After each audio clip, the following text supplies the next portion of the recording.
그리고 오늘 이 압살롬의 반역의 이야기를 함께 하나님의 말씀을 나누도록 하겠습니다. 여러분들은 신앙의 선배 중에, 신앙의 선배가 여러 분이 계시죠? 분 중에, 성경에 나오는 신앙의 선배 중에 가장 위대하고 존경하는 분은 누구라고 생각하고 계십니까? 예수님이요? 네, 예수님은 당연한 거고요. 여러 분들이 있으리라 생각이 들지만 많은 분들이 위대한 다윗을 꼽으리라고 생각이 듭니다. 오늘 사무엘 하니까 당연히 다윗 이야기가 안 나올 수가 없죠. 이 블레셋의 거인 골리앗 장군을 앞에 두고 어떠한 고백을 했던 그 신앙의 선배입니까? 너무나 멋진 그 외침, 신앙의 고백이 있었잖아요. 어떻게 외쳤죠? 너는 칼과 창과 단창으로 내게 오거니와 나는 만군의 여호와의 이름 곧 네가 모욕하는 이스라엘 군대 하나님의 이름으로 내게 나아가노라 하고 물맷돌로 딱 던져 골리앗을 넘어뜨렸던, 믿음으로 승리하는 대명사 다윗. 이러한 승리를 다 꿈꾸고 또 우리가 본받기를 원하는 아주 위대한 신앙의 선배가 바로 다윗입니다. 하나님을 신뢰한다. 우리가 다 하나님 신뢰하지 않는 사람 어디 있습니까? 말로만 그는 신뢰한다 하지 않고요, 실제로 목숨을 두려워하지 않고 당당하게 나아가 외쳤던 그 다윗의 모습을 볼 때 이 시대에 내 삶을 돌아볼 때 너무나 닮고 싶은 신앙의 선배가 다윗이 아닌가 우리가 생각해 볼 수 있습니다.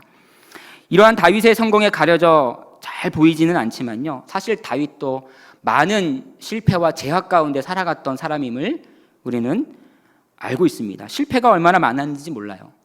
밧세바라는 여인을 범하는 그러한 죄도 지었고요, 또 심지어 그녀의 남편이었던 우리아를 죽인 그러한 흉악범이 바로 다윗이기도 했습니다. 여러분, 이 자식 교육, 자식 농사는 어땠습니까? 많은 자식들이 있었음에도 불구하고 그 믿음의 신앙의 선배, 위대한 신앙을 가지고 있었던 그 다윗도요, 자식 농사에 실패했습니다. 누가 보아도 이러한 말이 어울릴까요? 콩가루 집안이라고 하죠. 이렇게 말할 정도의 가정이 바로 다윗의 가정이었습니다. 툭 하면 궁궐을 떠나서 광야로 도피 생활을 하기 일쑤였던 그의 인생 또한 우리는 보게 됩니다. 오늘 우리는 우리가 오늘 이 저녁에 성공의 이야기를 많이 봐야 되는데 오늘 이 시간에는 다윗의 실패의 이야기를 보려고 합니다. 다윗이 가장 어떻게 보면 가슴 아파했던 그 이야기 중에 하나인 오늘 이 이야기를 보려고 합니다. 자기의 아들 압살롬이 배신하고 반역을 한 그러한 내용입니다. 오늘 우리는 이 말씀을 통해 다윗이 처한 이 상황이 어떠한 상황인지, 왜 이러한 어려움을 다윗에게 주셨는지, 그리고 오늘 이 본문의 말씀이 오늘 이 오늘 이 주일 오후에 우리 모두에게 주셨는지, 우리에게 주시는 메시지는 무엇인지를 함께 우리가 나누어 보고 살펴보도록 하겠습니다. 오늘 우리가 읽은 1절부터 12절까지의 내용은요, 다윗의 아들 압살롬이 이 아버지인 다윗을 반역하는 내용이, 그 과정이 아주 상세하게 설명되어 있습니다. 참 불효막심한 놈이죠, 압살롬은요. 비록 다윗의 이 셋째 아들이긴 했지만요, 백성들에게 인기가 얼마나 많았는지 모릅니다. 오늘 우리가 읽진 않았지만 14장 25절 조금 올라가서 보면요, 압살롬을 이렇게 표현하고 있어요. 온 이스라엘 가운데서 압살롬 같이 아름다움으로 크게 칭찬받는 자가 없었으니, 여기까지 보면 딸인 것 같아요. 근데 얼마나 이 외모가 출중했던지, 우리 시대의 원빈, 장동건 이러면 되게 출중한 사람 아닙니까? 그러한 정도의 아들이었던 것 같아요. 그는 발바닥부터 정수리까지 흠이 없음이니라. 머리가 아주 이렇게 긴 머리 이렇게 휘날리는 그러한 그 내용이 나오거든요. 뒤에 보면 나중에 이 긴 머리 때문에 나무에 걸려 죽게 되긴 하지만, 긴 머리로 이렇게 찰랑찰랑하고 다녔던, 인기가 아주 많았던 사람이 압살롬입니다. 백성들에게 인기가 너무나 많았기에 가만히 있어도 어떻게 보면 왕위를 물려받을 수도 있었습니다. 왕자였죠. 그런데 왜 아버지를 내쫓으면서까지 왜 반역을 하게 되었는가? 왕위를 다윗이 다른 아들에게 주려고 했기 때문에 그렇게 쿠데타를 반역을 일으킨 것인가? 라고 생각해 볼 수도 있지만 우리가 오늘 본문을 좀 다시 한번 좀 자세하게 좀 살펴보려고 합니다. 왜 그랬을까?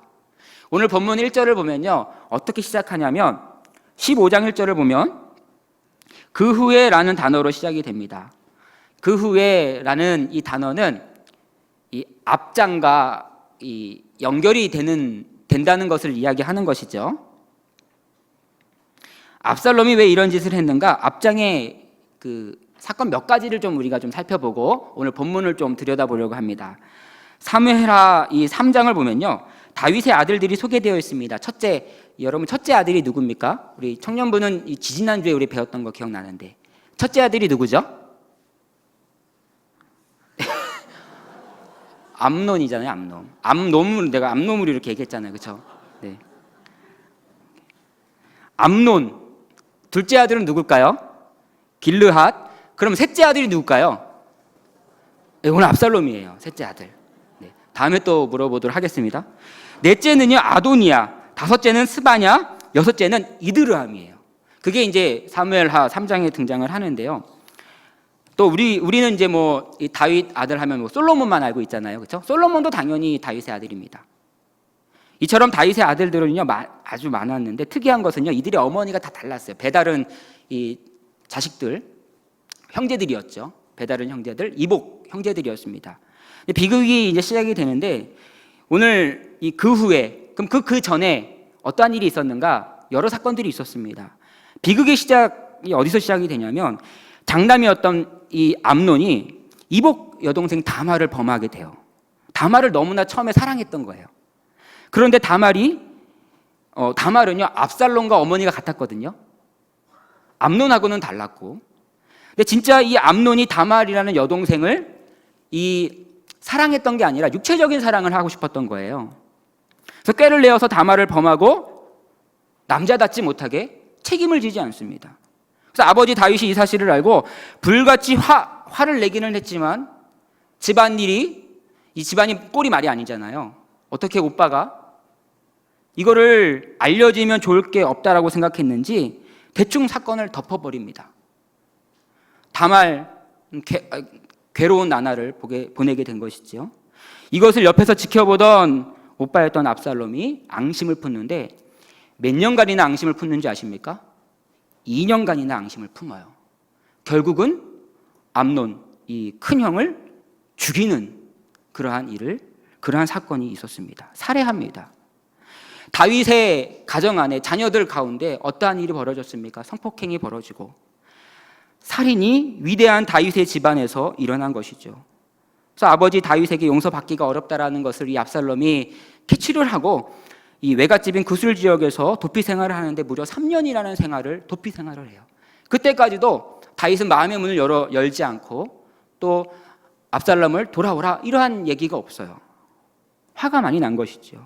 화가 풀리지 않는 것 같습니다. 압살롬 입장에서는 억울하죠.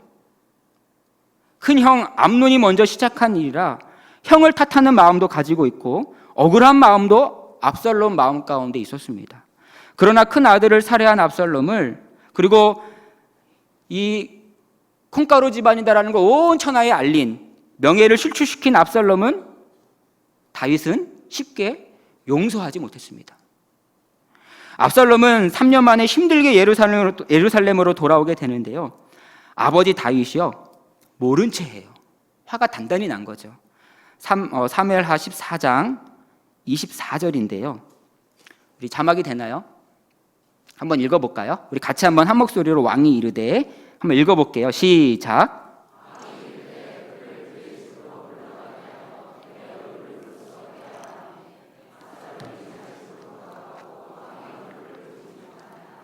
아멘.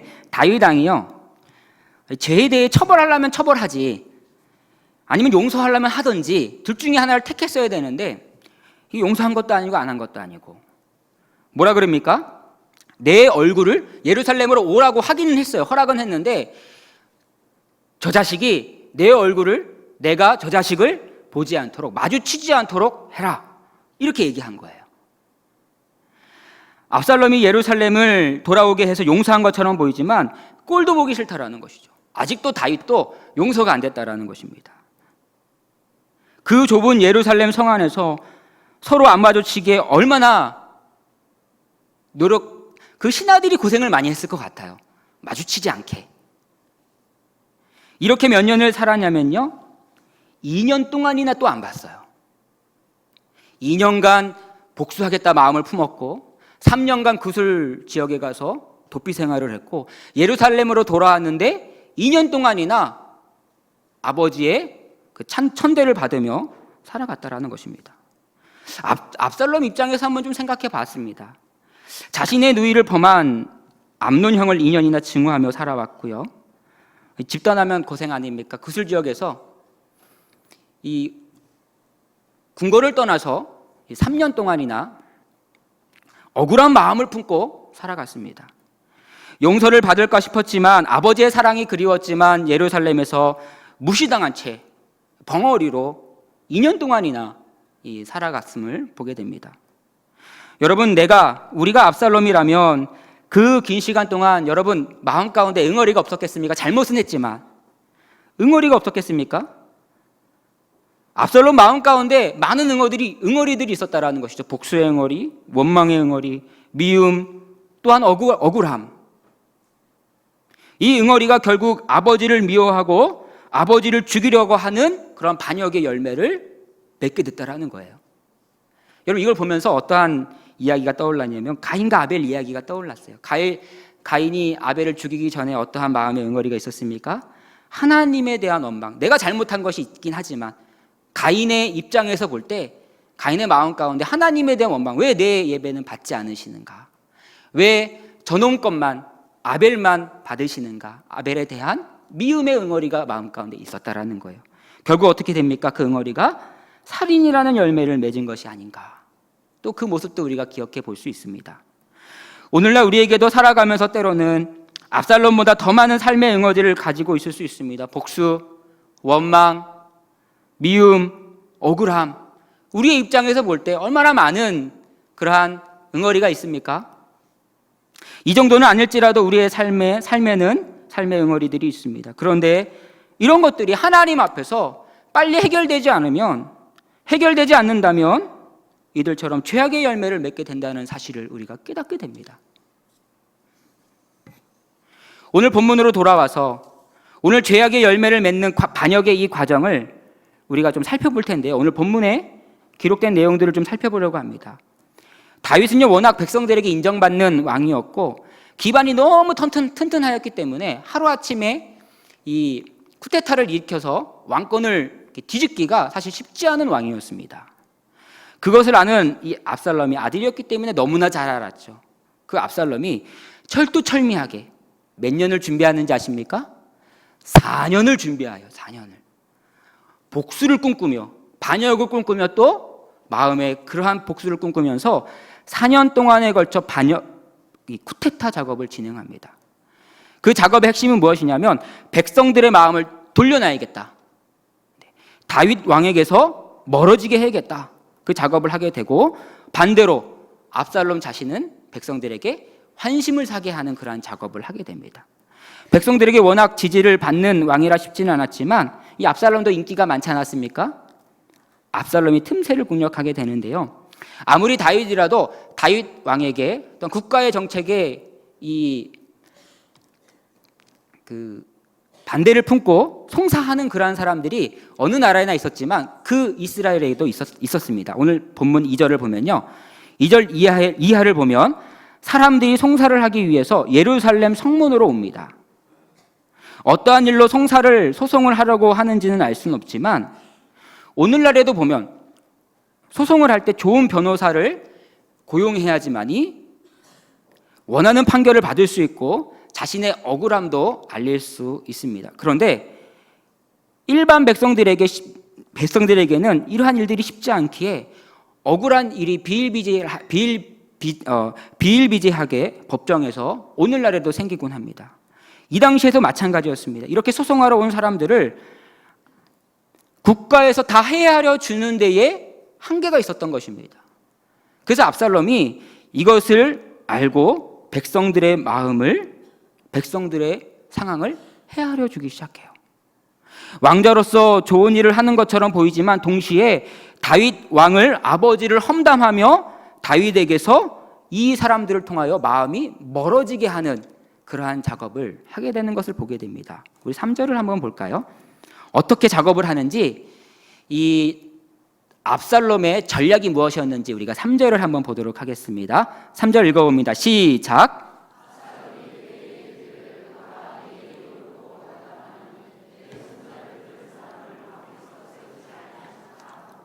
아멘.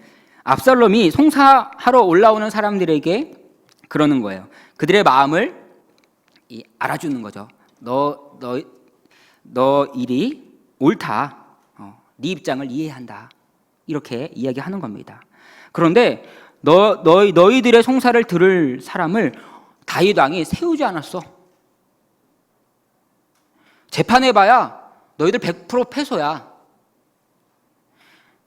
백성들의 억울함을 다윗 왕은 그리 중요하게 생각하지 않아.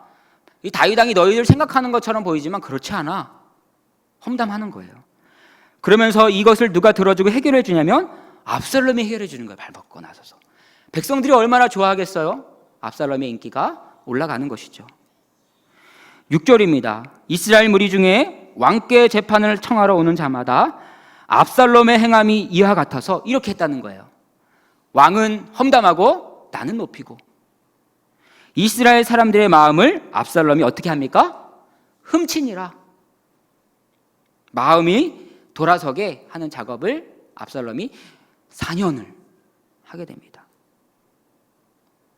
이러한 반역의 작업을 철두철미하게 긴 시간 동안 진행을 하는데요. 이제는 백성들의 마음이 나에게 넘어왔다고 판단한 이 압살롬이요. 7절 이하의 말씀인데 다윗 왕이 처음으로 왕이 되었던 이 다윗 왕에게 청을 해요. 내가 헤브론에게 할 일이 있으니 나를 좀 헤브론으로 가게 해달라. 이렇게 청하게 됩니다. 사실 이게 반역을 하려고 이제 실제로 이제 행동에 옮기는 거죠. 이 헤브론은요, 상징적인 장소입니다. 다윗이 처음에 이스라엘 전체 왕이 되기 전에 7년 동안 왕이 되었던 이 헤브론 이 지역입니다. 어떻게 보면 이 다윗 왕이 되기 전에 중심이 되었던 지역이 헤브론인 것이죠. 상징적인 장소예요. 또 한편으로는 다윗에게 불만이 아주 많았던 지역이기도 해요. 왜냐하면 이 수도가 바뀌면서 자기들에게 관심을 갖지 않는 다윗에게 불만을 품고 있다는 것을 알고 다윗이 헤브론으로 가게 된 겁니다. 헤브론으로 간 이 압살롬은 모든 지파에게 정탐꾼을 보내 이렇게 외치라고 명령을 합니다. 압살롬이 헤브론에서 왕이 되었다. 백성들을 동요시킴으로써 백성들이 압살롬의 반역에 동참하도록 합니다. 많은 사람들이 동요되고 반역에 동참하게 돼요. 이 당시 백성들의 마음이 다윗을 떠나서 이때에 압살롬에게 얼마나 기울였는지를 보여주는 사건이 12절에 나오는데요. 다윗의 모사였던 아히도벨이 누구에게 가냐면 압살롬에게 가요. 이 모사는 이 삼국지 유비의 제갈공명과 같은 그러한 사람 아닙니까?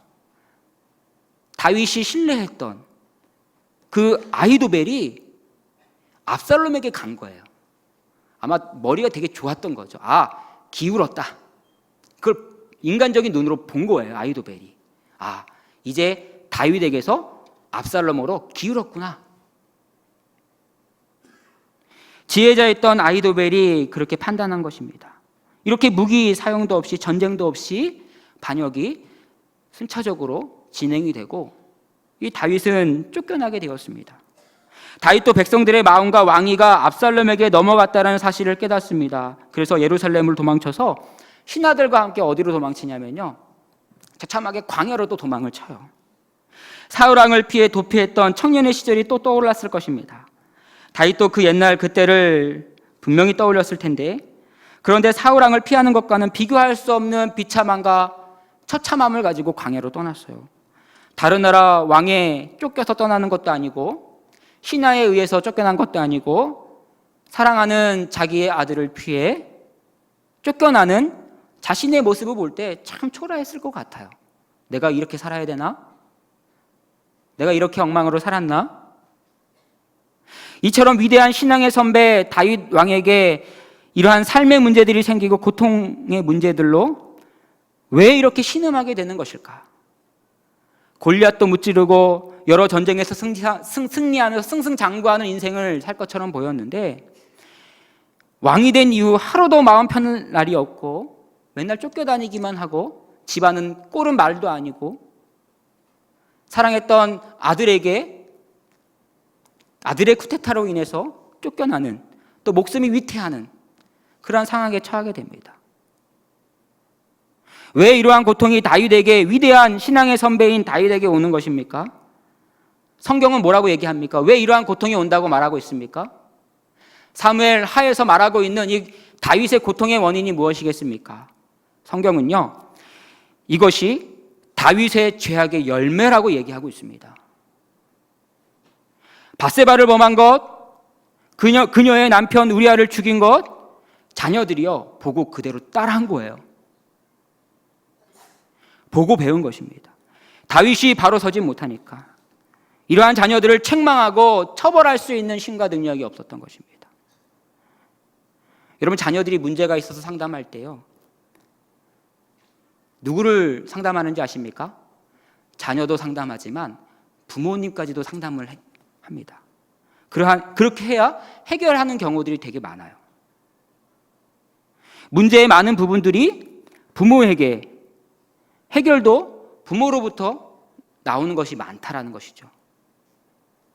오늘 우리는 압살롬의 반역을 보면서 압살롬을 보고 있지만 누구의 죄를 조명하고 있습니까? 그의 아버지 다윗의 죄를 우리가 바라보고 있다는 것입니다.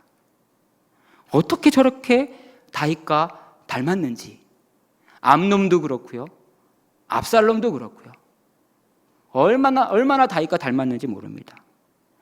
저도 이 두 자녀를 길러보면서 깜짝깜짝 놀랄 때가 있습니다. 어쩜 나랑 저렇게 똑같을까?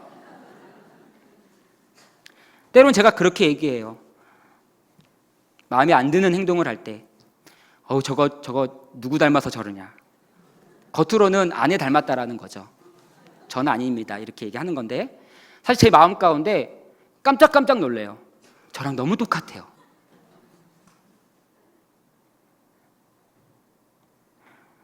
사실 성경도 다윗의 죄악에 이어 자녀들의 죄악의 이야기를 이렇게 이야기하는 것은 무엇이냐면, 다윗의 죄악의 심판으로 예언된, 다윗이 죄악을 범했지 않습니까? 그때 나단 선지자가 뭐라고 얘기했냐면, 너에게 심판이 임할 건데 세 가지가 임할 것이다. 첫 번째는 밧세바가 임신한 그 아이가 죽게 될 것이고, 두 번째는 너희의 가정에 그 칼부림이 끊이지 않을 것이다. 세 번째는 반역 사건이 일어날 것이다. 이렇게 얘기했는데, 이게 자녀들 안에서 일어날 줄은 아마 꿈에도 몰랐을 거예요. 다윗도 이 심판을 통해 괴로웠습니다. 그러나 다윗이 오늘날 우리에게, 이러한 다윗이 오늘날 우리에게, 오늘 이 시대에 위대한 신앙의 선배로 조명되는 이유는 무엇입니까? 그 이유는 바로 여기에 있습니다. 이러한 하나님의 심판 앞에 묵묵하게 맞았다라는 것입니다. 인간의 방법을 강구하지 않았습니다. 하나님이 날 때리시는구나. 자신의 잘못을 되돌아봤다라는 거예요. 사무엘하 16장 5절 이하를 보면요, 앞장이죠, 뒷장이죠. 이 광야로 도피하는 중에 시므이라는 사람이요, 다윗과 다윗의 신하들을 보며 돌을 던지며 저주를 해요. 어떻게 저주하냐면, 제가 그걸 좀 정리해보면 이러한 얘기들이에요. 야, 피를 흘린 자여, 사악한 자여, 가거라. 그래도 한때 왕이었는데, 여호와께서 내 아들 압살롬의 손에 왕위를 넘기셨다. 보라, 너는 피를 흘린 자이므로 화를 네가 자초했다. 이렇게 얘기하는 거예요. 시므이라는 사람이. 어떻게 사실이라도 이렇게 면전에 대고 이렇게 저주하는지 모르겠습니다. 아마 다윗의 마음이요, 아마 썩어 문드러졌을 것 같아요. 이거를 듣던 이 다윗의 신하 아비새가요, 화가 났던 것 같아요. 뭐라고 얘기하냐면, 함부로 말하는 저놈의 머리를 제가 베어오겠습니다. 허락해 주십시오. 그랬을 때 다윗이 뭐라고 얘기하는지 아십니까? 이렇게 얘기하는 거예요. 그가 저주하는 것은 여호와께서 그에게 다윗을 저주하라 명령한 거다. 내 몸에서 난 아들도 내 생명을 해하려고 하는데 하물며 이 사람이랴. 여호와께서 그에게 명령하신 것이니 그가 저주하게 내버려 두라. 여러분, 멋있는 해석 아닙니까? 자신의 삶의 처지를 원망하는 것이 아니라 하나님 편에서 그것을 해석하고 하나님의 심정으로 삶을 반성하는 다윗의 모습이 그를 위대한 하나님의 일꾼으로, 위대한 신앙의 선배로 만들었다는 사실을 오늘 깨닫게 됩니다. 여러분, 시편 3편을 보시면요, 다윗이 압살롬의 반역을 피할 때 쓴 시가 시편 3편입니다. 여러분, 나중에 집에 가셔서 시간 되실 때 한번 쭉 읽어보셨으면 좋겠어요. 그 내용을 정리해보면 이렇습니다. 한편으로는 하나님께 기도하는 거죠. 여호와여, 나의 대적이 어찌 그리 많은지요. 일어나 나를 치는 자가 많으니이다. 많은 사람이 나를 대적하여 말하기를 그는 하나님께 구원을 받지 못한다 하나이다. 많은 조롱과 멸시를 당하는 것을 우리가 알 수 있습니다. 다윗은요, 그러나 이러한 좌절 속에서 신실하게 하나님을 붙들며 일어섰는데요, 뭐라고 고백하냐면 여호와여, 주는 나의 방패시오니 여호와께서 나를 붙드심이로다.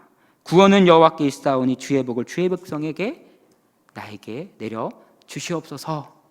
이렇게 이야기하고 있습니다.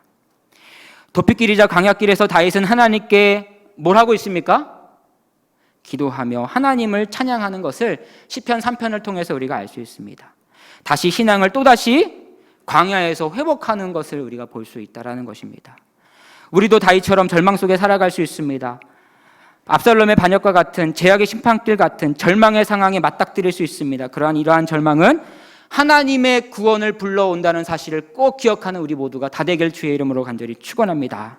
하나님의 심판은요, 결국 하나님의 구원의 은혜가 숨겨져 있습니다. 그렇기 때문에 다윗처럼 넘어져도, 여러분, 넘어져도 어디로 넘어야 됩니까? 하나님 쪽으로 넘어져야 됩니다. 이러한 사실을 깊이 깨달아서 이러한 은혜가 우리에게 있기를 주의 이름으로 간절히 축원합니다. 기도하겠습니다.